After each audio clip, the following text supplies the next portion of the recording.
V'daber Hashem el Moshe lemor, daber el bnei Yisrael lemor, isha ki sazria, yolda zocher. If a woman conceives and she gives birth to a zocher, the tova shivas yomim kimei nidas dvoset titmor. When she gives birth, she has the contamination of a woman who is a menstruant, which is a 7-day period of contamination.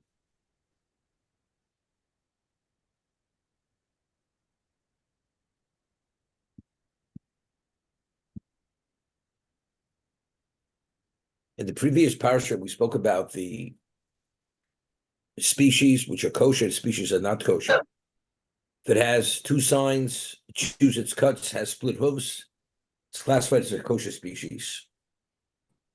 If it has one of the two, it's not. If it has neither, it's not. Then we spoke about the laws of fish. If it has fins and scales, it's a kosher species. If not, it's not kosher. Spoke about birds, kosher species, not kosher species, insects, grasshoppers, what's a kosher species, what's not a kosher species. And the Torah pretty much, to the smallest detail, discussed the laws of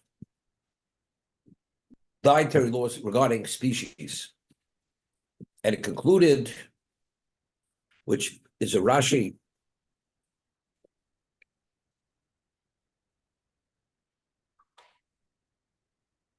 at the end of Parsha, the Parsha ends, L'havdil ben atomi ben ator, to discern between what's Tomei and what's Tor, ben achai and achelos, ben achai she'elot te'ochel. The animal which is you're permitted to eat and what you're not permitted to eat. So Rashi over here, if you take a look back in Shmini at the end,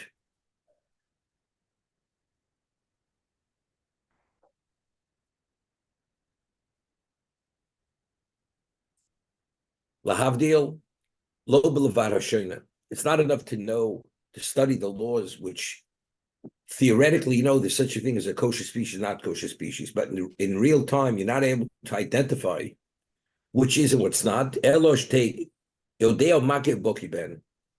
You should recognize what is what we're speaking about. What is a kosher species? What's not? What are fins? What are scales? What is a split hoof? What does it mean to choose its cud? It's not we're just saying words, but rather we're able to recognize and identify each one of these species if we should see them. That's lahavdil, to be able to make the discernment. It's not enough to have the knowledge, but you have to actually, in real time, to be able lahavdil, to discern. Ben atom ben ator, tzorch lomar ben chamor leporo. What does it say between the contaminated and the tor? To say between the donkey and the cow. The donkey is the non-kosher species. Donkey has neither sign, not split hooves, doesn't chew his cud, and the cow has both. Like farm for Roshamim. And there, it's explicit. We discussed all these species. What does it have to conclude? Ben atom ben ator, the contaminating the Torah. El ben tmeiloch l'torloch. What's contaminated to you and what's permitted to you. What is that? Nishkat chetzio shel kona linishkat rubo. You could have a kosher species, and the Torah says the only time you permitted to eat a kosher species that has ritual slaughter. What is ritual slaughter? What we call shchita. You have to cut the majority of the kona and the veshet, the trachea and the esophagus. What happens if you cut only 50%? What's the difference between 50% and majority? We're talking about an iota, something which is very small. That differentiates and discerns between 50% to 100% and majority. That difference will determine whether it's tamei or whether it's tor. So we're speaking about a kosher species. But that so-called infinitesimal difference between majority and 50%, that will determine whether it's whether it's kosher, whether it's tor or tamei.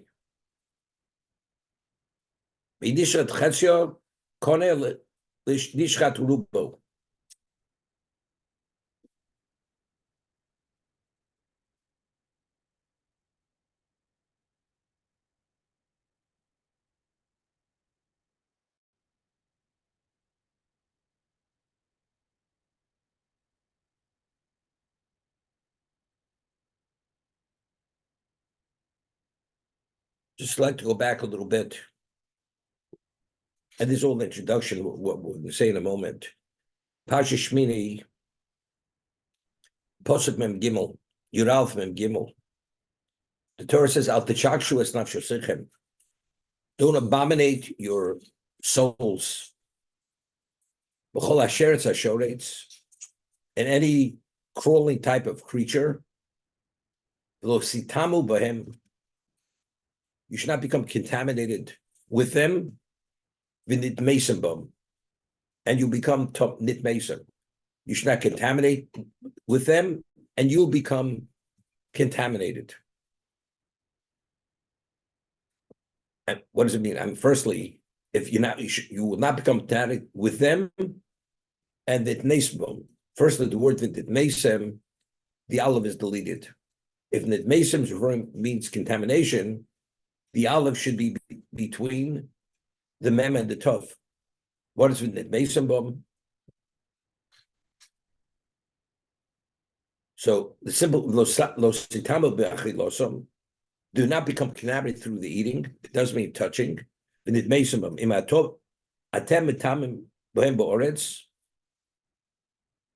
If you contaminate yourself on the terrestrial level by eating them, ingesting them, I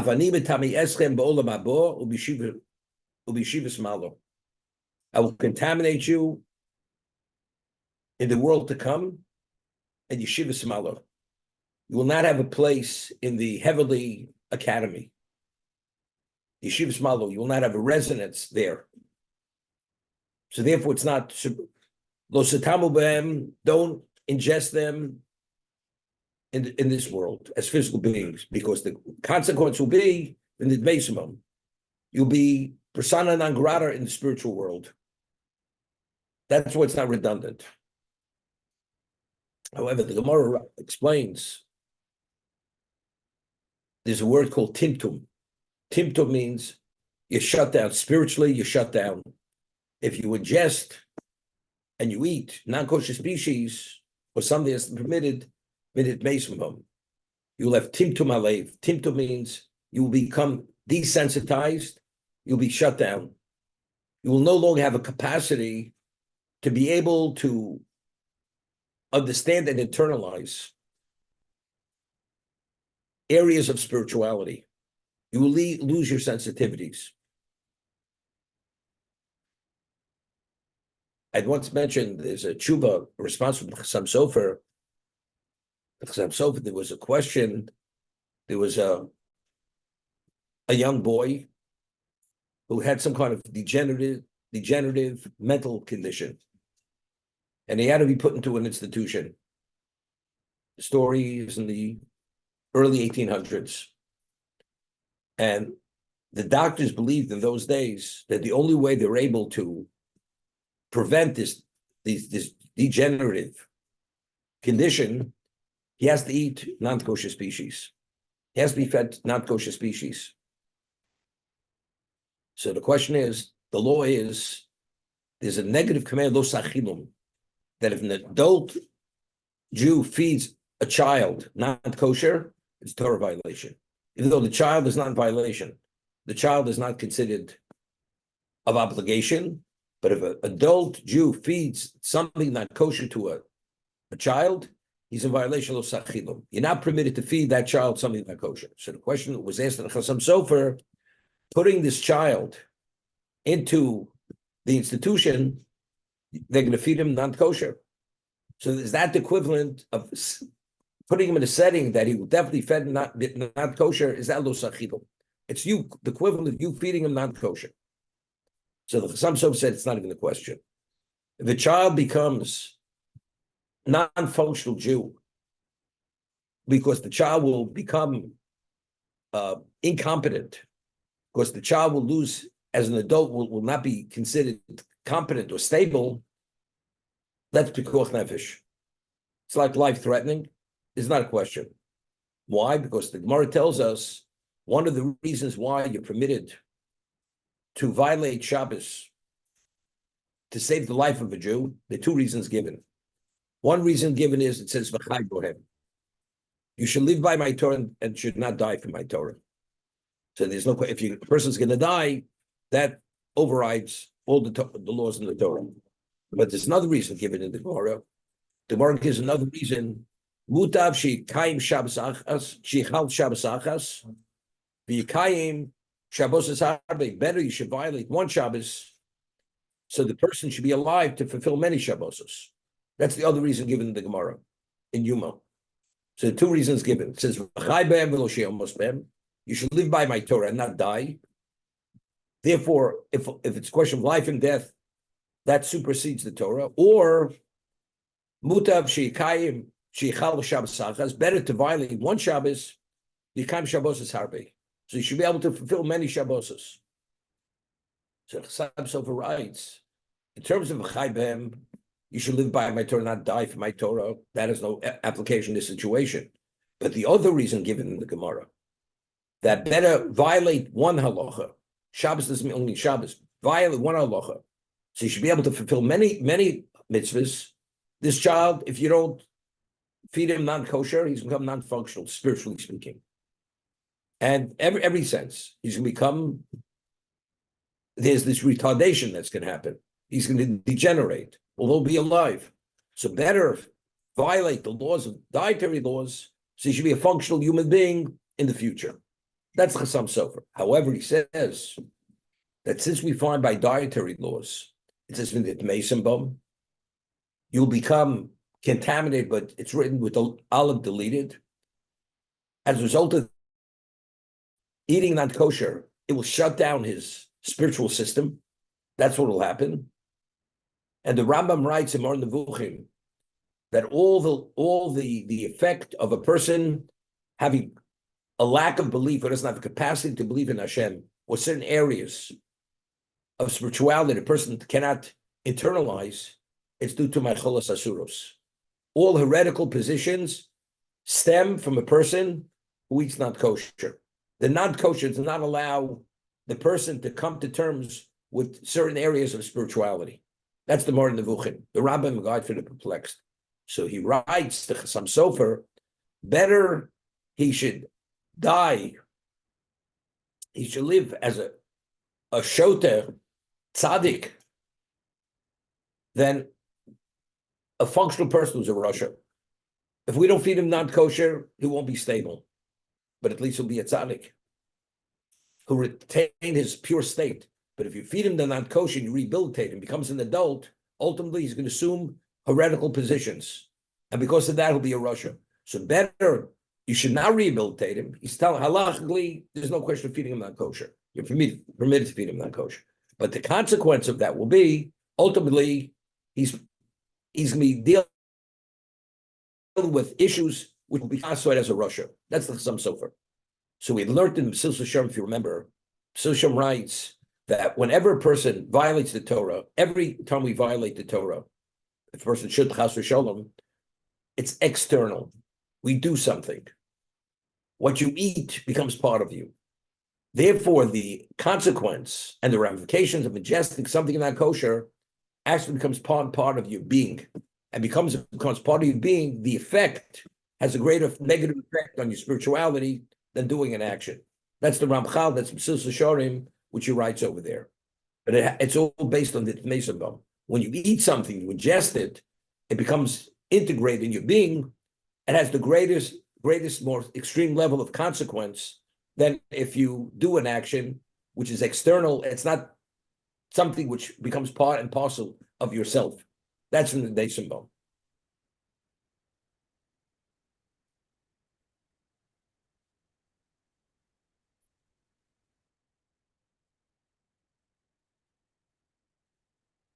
And it concludes, Ki ani Hashem Elokechem. I am Hashem Elokech, v'skadishtem, v'yisem kedoshim. You should sanctify yourselves and you'll be holy. Why? Ki kodosh ani, because I'm holy. So Rashi over here writes, Ki ani Hashem Elokech, Shem shani kodosh, shani Hashem Elokechem, just as I am holy. Why shani Hashem Elokechem? Because we have this relationship that I am your God. And what does that mean, I am your God? because I have that special relation with you, which is inextricable. Therefore, you must maintain that persona of kedusha, because otherwise we can't be connected. We are kadosh because of the relationship with Hashem. Hashem is the source of all kedusha, of all sanctity. But you have to maintain a minimal level or meet certain criteria that you should be able to have a relationship with him. This is one of the breakers. This doesn't allow that to happen. So therefore, you must hiskadishtem, if you want to have the relationship with me, hiskadishtem. You must maintain a persona of kedusha. Eating non-kosher, ingesting non-kosher doesn't allow that to happen. As a result of that, I will sanctify you above in the world to come.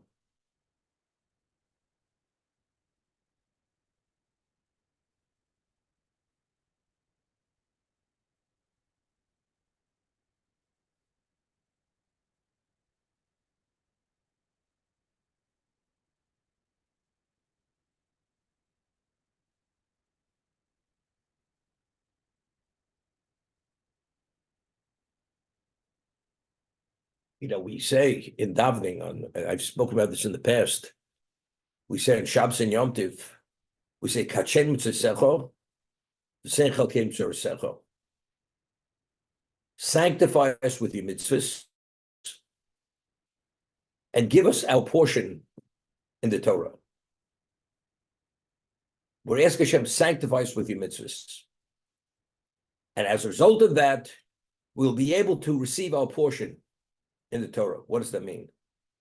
The Chofetz Chaim writes that at Sinai, every Jew received his chelik of Torah, his portion of Torah. And what is that all about? That the mission of every Jew and the objective of every Jew is whatever portion you're given at Sinai, in our lifetime, we should study, that's our potential of Torah. We have to achieve that level of understanding of Torah based on the portion that was given to us at Sinai. So it once mentioned, based on the pasuk in the Gemara, which the Gemara cites, and the Rambam cites this in Hilchos Talmud Torah, when you choose a Rebbe for yourself, what kind of Rebbe are you supposed to choose? A Rebbe that's Doma L'mal Hashem Tzvados, a Rebbe which has a semblance of an angel. And he quotes a pasuk in Malachi, that the pasuk in Malachi writes, the Navi writes,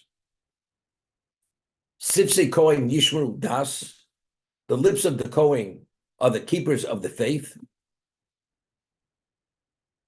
Tevakesh Torah Mipiu, you should seek Torah from his mouth. Ki Malach Hashem Tzvados, because he's the equivalent of an angel. So the Gemara says, so we see that the Rebbe that teaches you Torah has to have a semblance of a Malach.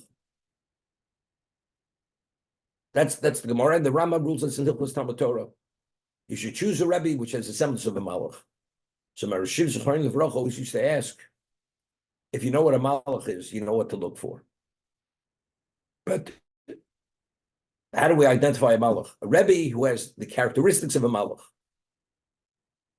right? Like a person goes in to do a financial deal, and there's certain terminologies, and says, you look for this kind of deal. I mean, how does he identify the deal if he doesn't know what the words mean? You should find a Rebbe who's a Malach. Now, if you know what a Malach is, you know what to look for. But what is a Malach? So Rishiv Zecharim Levrach always used to say that a Malach, the only Malach that we find was when Yeshua was involved in the conquest of Canaan, and then there was a tragedy. There were 36 casualties when they conquered Ai. All of a sudden, it says a Malach Hashem Tzvados appeared to Yeshua with a drawn sword, and Yeshua asked him, "Are you friend or foe?" So he says, "Malach Hashem Tzvados Anochi. I'm an angel of God." And he says, "So why did you come?" So the pasuk says, "Atobosi." I came for something that you should be doing at this moment. And the Gemara says in Megillah, what should have Yeshua been doing? Rather, he was engaged in battle. At nighttime, they should have been studying Torah, not to be engaged in battle. So a Rebbe, I should say, what is a Rebbe which has the semblance of a Malach? The Rebbe always demands of the student to study when he should be studying. Atabosi, I came to make a claim against you for something you should be doing now, not doing something else. You shouldn't be engaged in battle. That's the characteristic of a Rebbe who's similar to a Malach. Okay, that's what he used to say. I said differently. What I said, the Gemara says in Nida, that when a child is in utero, there's a Malach that teaches that child Kol HaTorah Kula, the Torah's entirety. And the child at that time has the status of a spiritual being. As it says, there's a light that burns over his head. So full about so he sees one end of the world to the other, and the Malach teaches him the Torah's entirety. And right before he's born, the Malach adjures him, makes him take a shua, an oath, that he would fulfill all that he was taught. Lumanam naslasos. Whatever the Malach taught him, he's bound by oath to fulfill that during his lifetime. The Torah which that Malach teaches him in utero, what is that? What is that Torah? That's the Chelek. That is the portion which he received at Sinai. So throughout our lifetimes, we have to extract that Torah which was embedded in our neshama by the Malach before we were born. That's the potential of every Jew. So every Jew has a different potential. Based on the amount of Torah which that Malach taught you, that's the extent of what your potential is in Torah. And you give it that many years in your lifetime to be able to achieve that, to be able to extract from that moment and put it and actualize that Torah which was taught to you by the Malach. But what does the Malach do? He tells you you must learn lumanam naslasos. It's not intellectual study. It's to actualize whatever you're learning. The Rebbe has to be a Rebbe that he communicates the Torah to you in real time, in a way you understand. That's the way you have to live your life as a Jew. It's not just purely intellectualism, but it's real time living as a Jew. That's what the Torah is. Okay, now let's get back to the original question. We're speaking about you have to have Kedusha. You have to maintain a persona of Kedusha, of holiness. And by eating non-kosher species, you will contaminate your souls. And therefore, we will not be able to have a relationship. Now, what's the basis of our relationship? The Gemara tells us at the end of Ksubis that a person who never studies Torah, doesn't support Torah, studies Torah, support Torah, he will not be resurrected. Because the Tal Tchiyah, the dew that resurrects the Jew, is that Tal Tchiyah, Tal means dew, is what is Torah. It's either you study the Torah or you support Torah. It's even in Amoritz, a person who's ignorant, but if he supports Torah, he's a partner in Torah. As a result of that, he merits resurrection. What is resurrection? Resurrection is to be part of eternity, to have the relation with Hashem. That's Olam Haba. Olam Haba in the physical and spiritual sense. You can only have that if you have Torah. Kachen B'Sesecho. But you understand, the Torah has to be in a domicile, in a repository which is holy. It has to have Kedusha. That is the context of that location. Kachen B'Sesecho. So we're asking Hashem, sanctify us with your mitzvahs. As a result of that, who are we? We become an entity of Kedusha, and once we become an entity of Kedusha, it's appropriate that our share in Torah should be given to us, because it's an appropriate location. But if we're not sanctified, now the question is, how do we come upon our portion in Torah? As the Lord says, it's all siyat d'shmai, Hashem has to give it to you. But if your location is contaminated and doesn't meet the prerequisite of Kedusha, Hashem's not going to give it to you. So we ask Hashem, Kachen B'Sesecho, sanctify us with your mitzvahs, and as a result of that sanctification, we become the appropriate location, And then we merit a share in the Torah. As a result of that, if we merit that, we have relevance to the world to come. Because the ultimate world to come is Olam Haba, is after resurrection. And resurrection only comes through Torah. So you only have relevance to Torah if you have relevance to Kedusha. Therefore, we ask Hashem every Shabbos and Yom Tov, sanctify us with your mitzvahs, and as a result of that, we'll be worthy, and it will be appropriate to give us our share in Torah. So I asked the question, we say on Yom Tov, Atov v'charton mikol ha'amim, and what we say, v'kidashton mitzvah. At Sinai, you sanctified us with your mitzvahs. So if you sanctified us with mitzvahs, at Sinai, when you chose us from all the nations, why are we asking? Every Shabbos and Yom Tov, kachen tzitzecho. We say, v'kidashton mitzvah. It's the past. You sanctified us with your mitzvahs. So why do we make this request every Shabbos and Yom Tov? Kachen tzitzecho. So we had once said, the Rambam in Hilchos Tshuva explains that a person before he does tshuva, person's a sinner, and his classification is negative. What is he? What's the classification? He's sonui meshukatz u'metuav. Those are the words of Rambam in Hilchos Tshuva. You're despised, you're abominated, and you're disgusting. And despised. What happens after you do tshuva? If you do tshuva, you're ohuv, you're beloved to Hashem, you're yoker, you're precious, and you're special. That's what happens if you do tshuva. That's transition, do categorization, classification. What happens? So Rama says, what happens if you didn't do tshuva and you do a mitzvah? You do a mitzvah. Says HaKadosh Baruch Hu's Torah osa befonov. Hashem takes it, shreds it, and throws it back in your face. Hashem says, I'm not interested. The Rasha who does the mitzvah, the person who's solely b'shukotzu b'tuav, he's despised, he's abominated and disgusting. Hashem says, I'm not interested in your mitzvah. What is the catalyst? What connects us to Hashem? What is the basis for Kedusha? Doing the mitzvah. But if Hashem says, I'm not interested in your mitzvah, that means the connection doesn't happen. If the connection doesn't happen, we don't become beneficiaries of Kedusha. If we're not beneficiaries of Kedusha, therefore we have no relevance to Torah. Because Hashem will not put the Torah in the location unless its context is Kedusha. So therefore we ask Hashem, even though we may have not met the grade, to be worthy that our mitzvahs should be embraced by Hashem, we ask Hashem not to cast away our mitzvahs, but to accept them. Allow the mitzvah to sanctify us, to allow us to have the relationship. Once we have that relationship,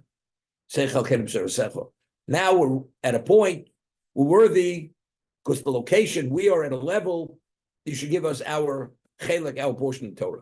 That's the understanding. Every time we say a bracha, which is birchas ha-mitzvahs, we say, Asher kidshanu b'mitzvayso v'tzivonu. You've sanctified us with your mitzvah, and you commanded us, right? That's the text of the bracha. Very birchas ha-mitzvahs. Asher kidshanu b'mitzvaysecha.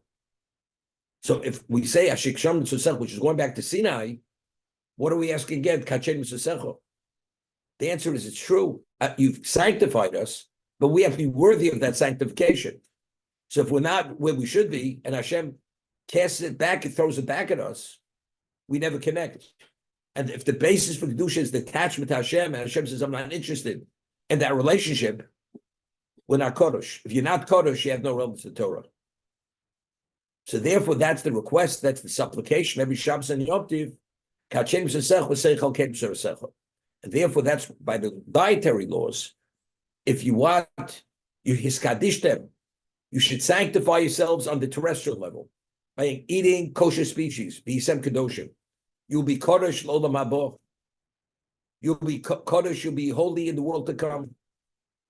And Hashem will have that relationship with you. Only because you engaged in only kosher species, because if you ingest the it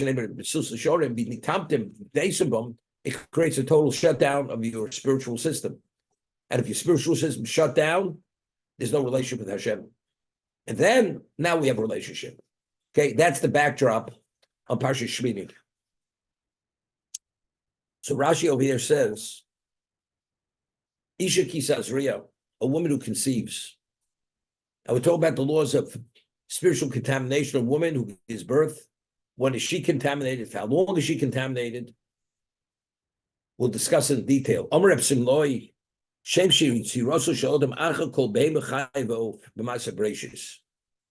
Just as the order of creation, all the non-intelligent species were created before Adam came on the scene, which was the very end of creation.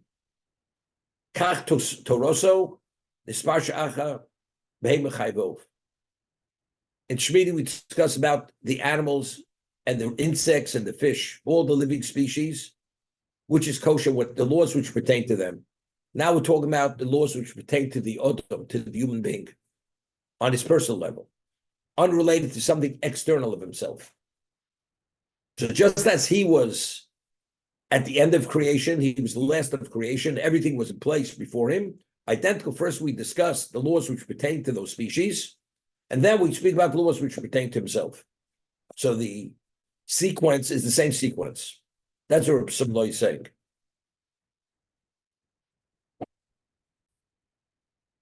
I once mentioned him, Rabbeinu Bachio, that Adam was created, Adam was created, and was the last creation. What does that say about Adam? That tells us he is the most essential component of existence. All existence only exists for him. Why? He says, if you build a residence for a person, and you buy a piece of property, and you hire the architect, and you have the contractor, and you have all the subcontracts, when does the person come on the scene? When he's ready to move in. When everything's in place, that's when you bring the person. Hashem had the Bria creation was in place. This is the playing field. Now that the playing field, everything's in place for man to take advantage of every opportunity to advance him and address his purpose, now the human beings brought on the scene. So being brought on the scene at the last moment tells us that everything that exists is only to facilitate his objective, his purpose. That's Rabbeinu Bachia. So that he, as in time of creation, he was at the end of creation, which tells us who he is. That everything revolves around him, and everything's purpose is him. Identically, when we speak about the laws, we speak about first the laws, classifications of the species, the non-intelligent species. And now we talk about him, because he is what is, everything revolves around who he is. Otherwise, nothing has any value. The Midrash tells us by the Mabul, when Hashem destroyed the Mabul, it says he destroyed everything besides the human being. So the Midrash, the Alkares, the non-intelligent species, everything was destroyed. Why are they held accountable? You want to destroy the human being, destroy the human being. Why did Hashem destroy the whole world? So the Midrash says, what is it? Moshel Ba'adam, what is it analogous to? A king has a Ben Yochid, has one son, who's the prince, and he prepares, and he's engaged to be married. And the level of preparation for this wedding is one of a kind. It's the king's only son. And then suddenly, a moment before the chuppah, the prince dies. There's no wedding. So what does the king do? The king goes and destroys everything, all the preparations for the wedding. What he destroys.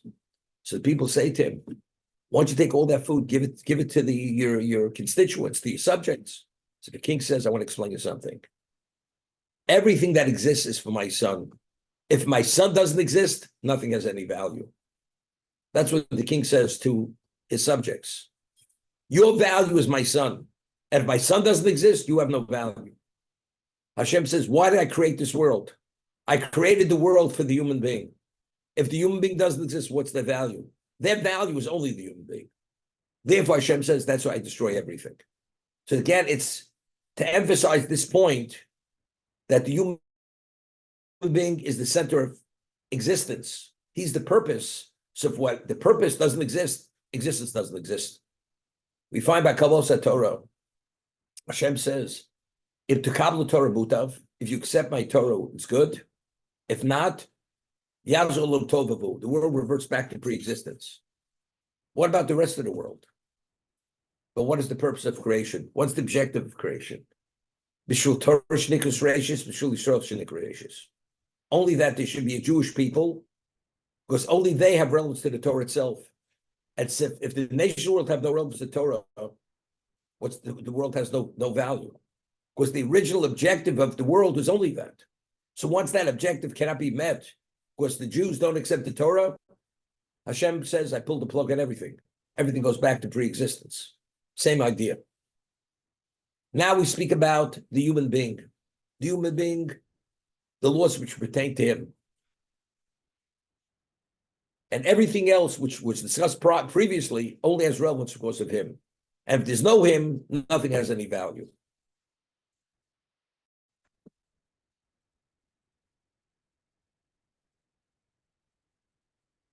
Rabbi, Rambam writes that in Hilchos Tshuva, that every Jew could be as great as Moshe Rabbeinu. That's the famous Rambam. Could you and I be as great as Moshe Rabbeinu? Do you think Hashem is going to speak to us pel per? Right? He's the greatest prophet who ever lived. He's the Ava Nevi'im.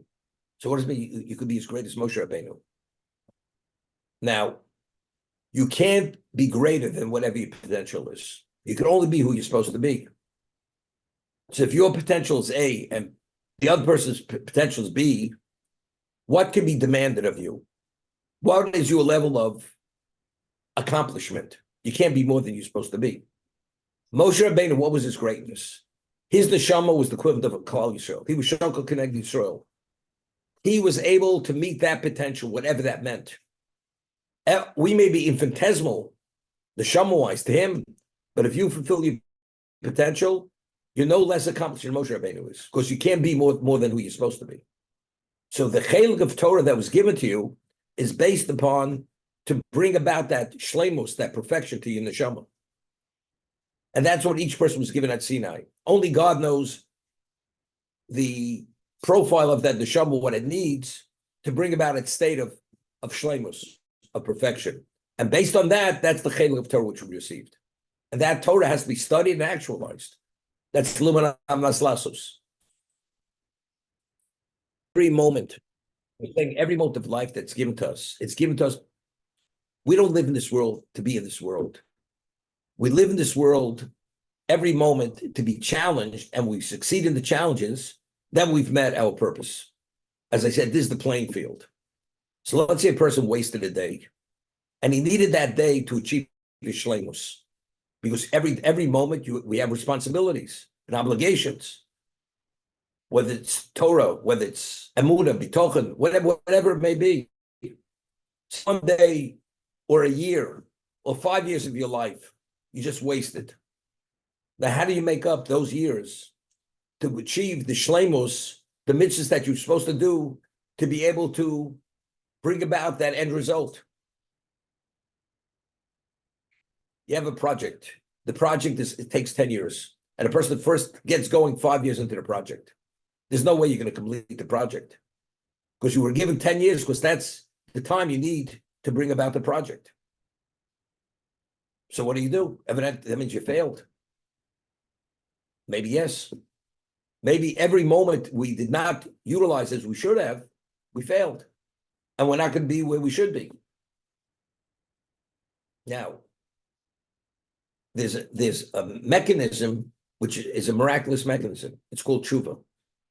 Hashem says that if a person truly has remorse and commits himself to turn over a new leaf, it's as if he never did the wrong thing. That's the process of tshuva. You understand? A person has a certain capacity. That's initially. What happens if now you become a Baal Tshuva? And everybody has to become a Baal Tshuva at some level. And now Hashem gives you siyata d'shmaya that would have taken 10 years, you're able to do in 2 years. Because now you're worthy. You're worthy because of the tshuva you have done. So now we accelerate the pace that in the less amount of time, you're able to achieve it. And you're worthy of that because you did tshuva. Under normal circumstances, if you didn't have to do tshuva, Hashem gives you all the time, so many years. But now that, unfortunately, the person messed up or failed, and now he realizes, and he does an appropriate tshuva, now you're worthy to be reinstated, but you can't be reinstated. So now the person, due to his new level of Baal Tshuva, if he merits it, Hashem will give him the siyata d'shmaya to be able to compensate for what he did not do earlier. So you still can meet that potential.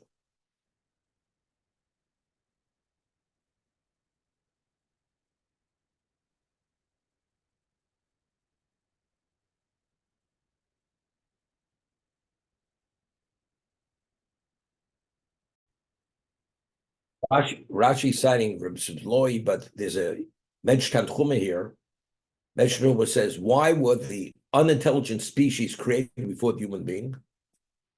That if, in fact, you understand your purpose, we say that everything that was created before you was created for you, to accommodate you. But if you don't understand, and your perspective is that you have no connection to spirituality, we say to the person, Yitush Kadmach, the flea preceded you. If you understand your objective, then we say everything that preceded you is to accommodate you. But if you're the same unconnected, not disconnected spiritual being, you're a physical, intellectual being. The monkey is you have an advanced level of intelligence, but you're within the same classification. So then we say, Yitush Kadmach, the flea preceded you. If you recognize your spiritual component, then we say everything was before you to accommodate you. If not, if you don't recognize it, we say Yitush Kadmach, the flea preceded you. What does that mean? And if I am the intellectual being, still, if I'm at the summit, right? All these unintelligent people, could you imagine a person, it lives in a community, nobody has over 100 IQ, and your IQ is 300. You're superior. All the people who are of average intelligence are older than you. Doesn't make a difference. But intelligence-wise, you're more advanced. So do you feel superior? You don't feel inferior. So you have all these species that were created before you. Just because they came on the scene before you, does that give any level of greater value than you when you're the intelligent being, even if there is no spiritual core? So what's the claim? Yitush Kadmach. If you believe that world has a purpose, then all this is to facilitate you. If not, we'd say the flea preceded you.